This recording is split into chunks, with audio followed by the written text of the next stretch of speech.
We had one large earthquake in the Kamchatka in the Russian Far East. My colleagues in the Russian Institute of the Geophysics in the Kamchatka have published the 7.2 magnitude as far as I have seen so far.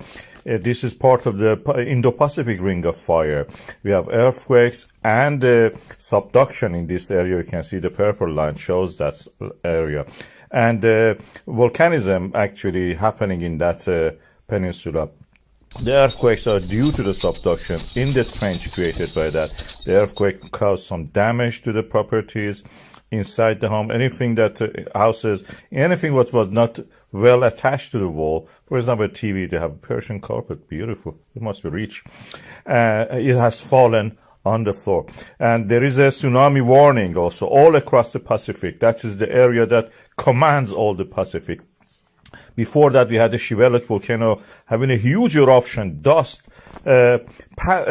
scattered all along the surrounding areas. This is the volcano erupted last year, and we had a spectacular views of this eruption. This is the earthquakes and also the lightning. We can see that, of course, they're far in distance. They're not close together. That is in land, and the earthquakes was in the sea. Tsunami warning is quite possible. Also, you can see that the ashes are spread there everywhere. This is not a snow. This is ash. Watch. Августа, время 2 часа ночи, нахожусь на мосту через реку Кабеку. Визуально выпал слой пепла около 2-3 миллиметров.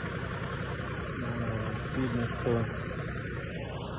идет дальше теплопад.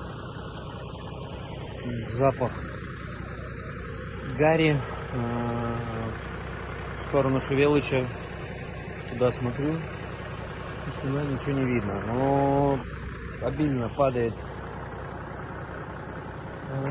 Снова у нас теплопад, и снова вот он, тот самый пепел. Следуй дальше. You see, it is a summertime. The guy was wearing a t-shirt, and yet we had ash, something like a snow, scattered all across. I have the video about the importance of all these earthquakes and how they actually create tsunamis. This is an interesting video. Please watch that. This is from one of my previous videos.